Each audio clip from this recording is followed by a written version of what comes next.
Merci. Jacques Cravale pour le groupe 2RDP.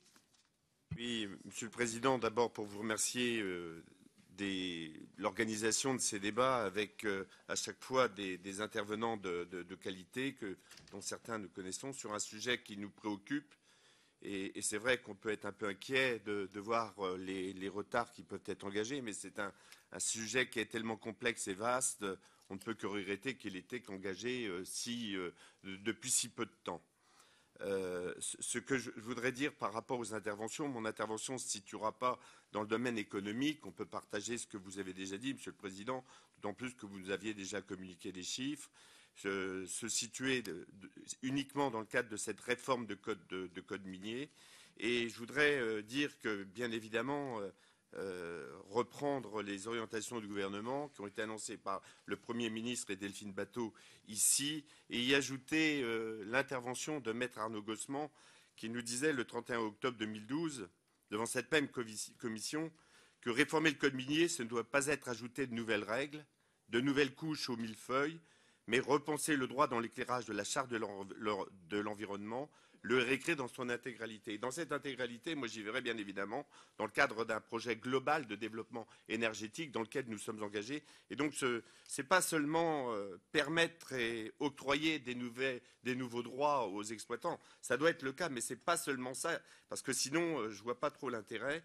Pour nous, ce qui est nécessaire, c'est de resituer les questions écologiques qui sont primordiales à travers les aspects qui ont été rappelés tout à l'heure, et puis bien évidemment de redébattre de l'exploration et de l'exploitation des gaz et huiles de schiste, mais c'est surtout l'expertise environnementale.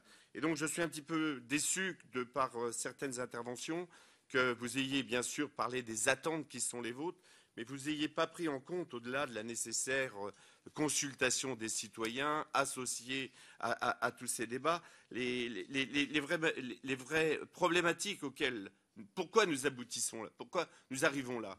Nos habitants, aujourd'hui, forts de l'expérience qui existe ou qu'ils peuvent voir à travers les nouveaux médias de communication, voient bien que les dégâts à l'environnement sont conséquents. Et la réparation de ces dégâts à l'environnement, excepté, Madame, que vous avez abordé, vous ne l'avez pas détaillé. Et donc, dans ce cadre de la révision du Code de l'environnement, nous espérons que tout ce qui sera des problématiques des dégâts à l'environnement pourront réellement être pris en cause, parce qu'on sait bien que c'est l'État qui doit supporter ça, et donc aujourd'hui, les réparations sont telles que même les assureurs aujourd'hui ne peuvent pas satisfaire à ces réparations de dégâts, que ce soit dans le domaine de l'exploitation des fonds marins ou même ailleurs, et donc nous espérons que le code minier sera particulièrement précis sur ces altérations et la réparation de l'environnement, tout en pensant qu'il pourra peut-être les anticiper. Après, il y a un autre élément sur lequel je suis complètement en phase avec les intervenants précédents, c'est que je trouve assez provocateur qu'on puisse dire qu'on va écarter le niveau local. Le niveau local, c'est celui qui a contribué au fait que nous soyons là.